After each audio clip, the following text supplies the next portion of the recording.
Nous avons un troisième point ici, accepter et provoquer le changement. Amen. Accepter et ou provoquer le changement. Donc, les changements arrivent. Parfois, nous devons apprendre à accepter les changements et apprendre à chevaucher sur ces changements. OK? Et d'autres fois, nous devons provoquer les changements. Nous devons être assez sensibles au Saint-Esprit pour savoir à quel moment il faut provoquer les changements ou à quel moment il faut les accepter. Il y a des changements qui viennent naturellement et normalement, qui ne demandent pas trop d'efforts pour nous. Deux choses que tous les hommes au monde, quel que soit leur âge, ont en commun, quelle que soit la classe de la société, leur métier, leur race, leur croyance, deux choses que tous on a en commun et que vous ne pouvez pas échapper à ça. C'est premièrement le temps. Nous avons la même durée de temps chaque jour. Nous avons tous 24 heures chaque jour. Tout le monde, depuis le président de la République jusqu'au gars qui est au plus bas de l'échelle de la société, depuis la personne la plus âgée du monde jusqu'au bébé qui vient de naître, nous avons tous 24 heures par jour. Vous voyez. Deuxièmement, c'est le changement. Les changements vont se produire dans la vie de tout homme. Qui que vous soyez, les changements vont arriver. Différents types de changements. Des changements agréables, des changements désagréables. Ça arrive dans la vie de tout le monde. Vous ne pouvez pas échapper à ces deux choses. Ce qui fait la différence dans la vie des gens, ce qui fait la différence entre ceux qui sont des succès et ceux qui échouent constamment ou ceux qui perdent constamment, c'est comment ils traitent ces deux choses. C'est comment ils relatent avec ces deux facteurs, si je puis les appeler ainsi, le changement et le temps.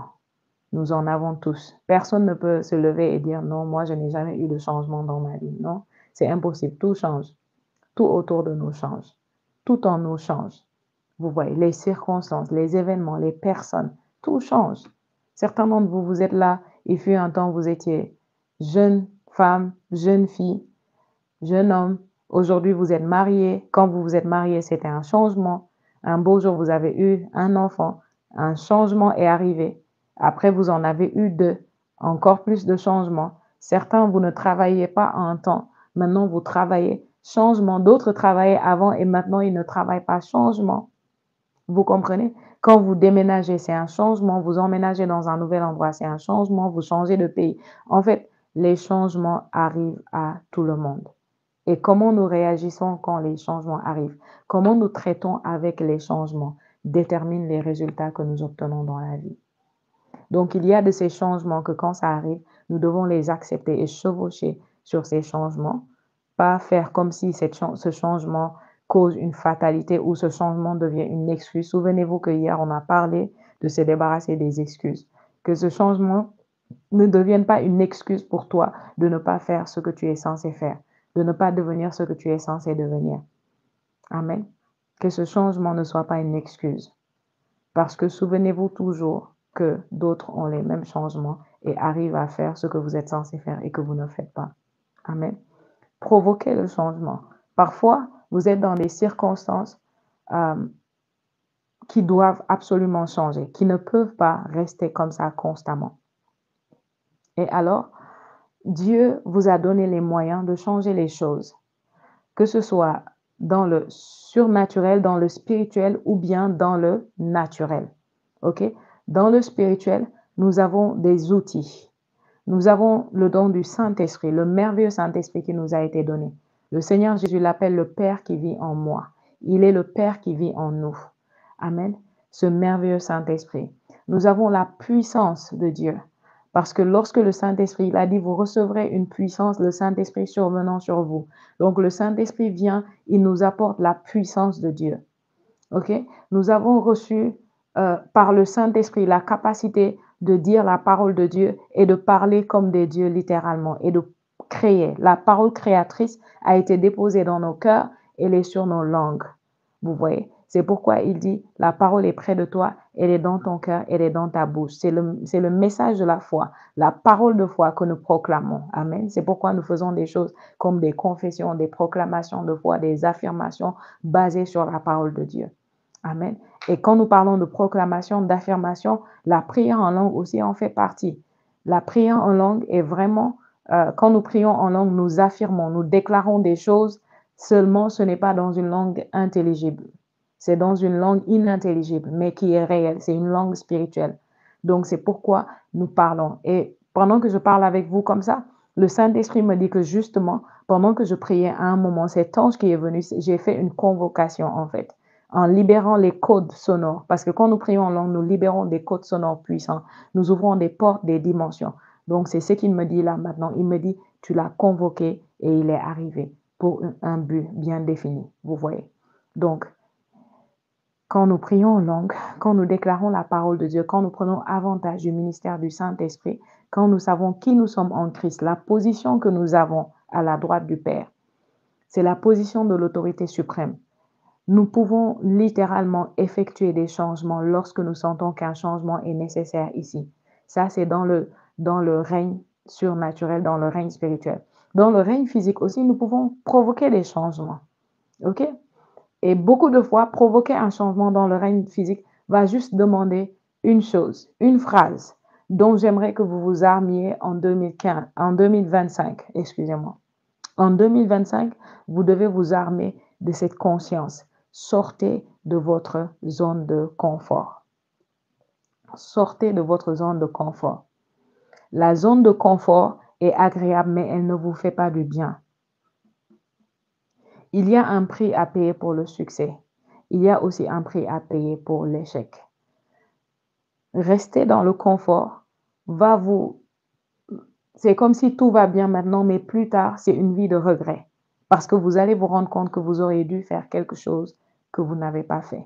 Donc, que vous choisissiez une vie de succès ou une vie de réussite, ça va vous coûter quelque chose. Mais l'échec coûte beaucoup plus. Seulement, l'échec, c'est pas sur le coup que vous sentez l'effet. Par exemple, la discipline, vous sentez l'effet de la discipline sur le coup, sur l'instant. C'est difficile d'être discipliné. C'est difficile de faire les choses que tu sais que tu dois faire chaque jour, même quand tu ne vois pas le résultat. OK? C'est pas toujours évident, c'est pas toujours facile. Mais plus tard, tu vas manger le fruit du fait que tu sois sorti de ta zone de confort et que tu opères hors de cette zone de confort. Plus tard, tu vas jouir de ce fruit. Mais si tu décides de rester toujours dans ta zone de confort, de faire toujours ce qui est aisé, ce qui est facile pour toi, plus tard, tu vas payer quand même. C'est que c'est un prix dans la vie que soit tu le payes maintenant et tu obtiens le succès plus tard, soit tu ne le payes pas maintenant et puis plus tard, tu le payes contre ton gré.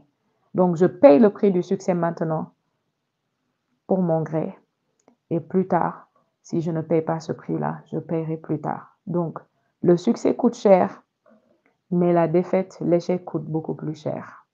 Faites votre choix. Dans tous les cas, vous aurez un prix à payer. Faites votre choix.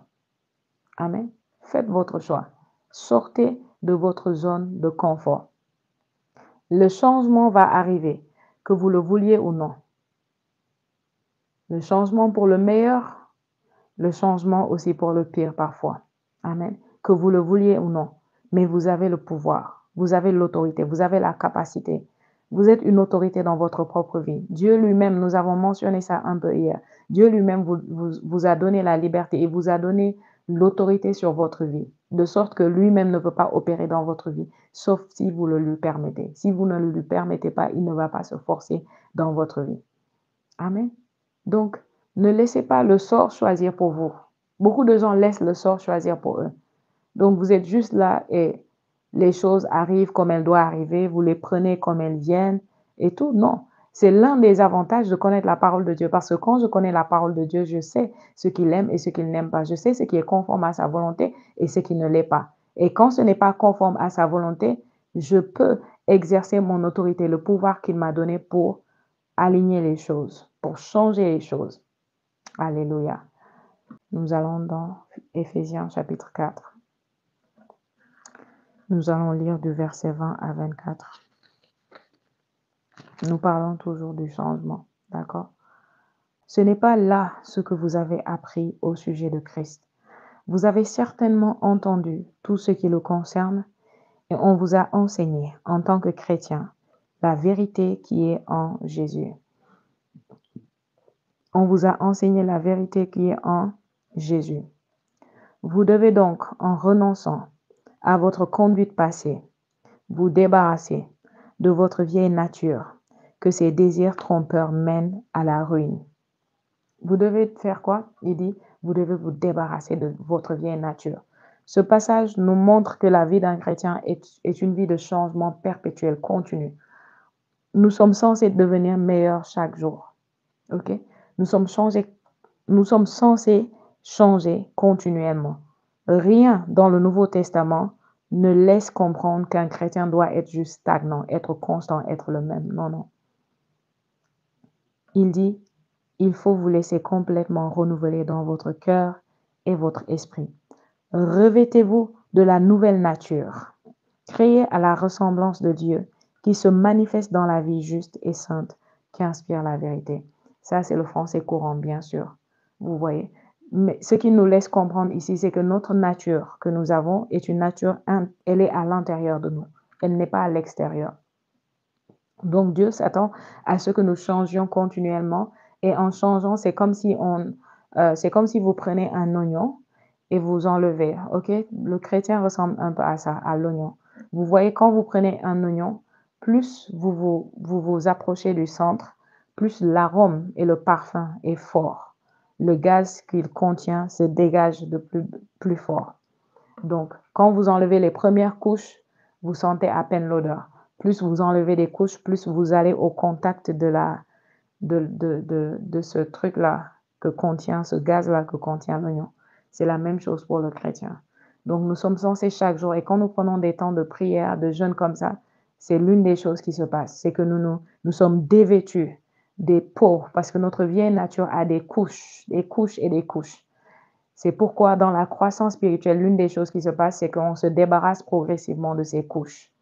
Vous voyez, en tant que chrétien, vous n'êtes pas censé, après que vous soyez né de nouveau, on ne vous a pas vu pendant 4 ans, 5 ans, et quand on vous voit après 5 ans, les mêmes défauts, les mêmes failles, les mêmes tares. Non, non, non. Amen.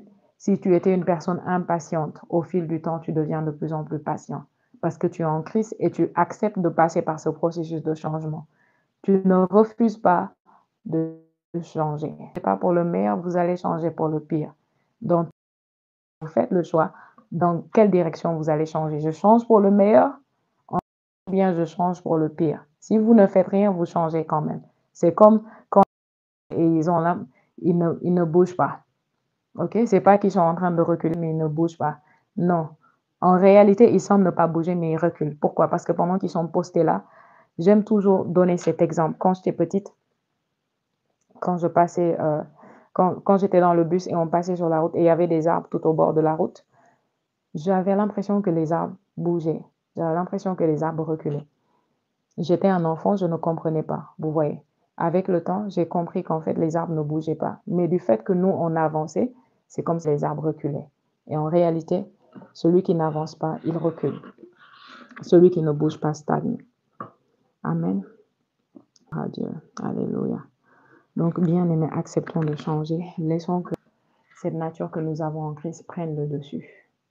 Chaque jour davantage. Amen. N'oubliez pas de liker, partager. Si vous êtes nouveau ici, abonnez-vous s'il vous plaît. Merci Seigneur.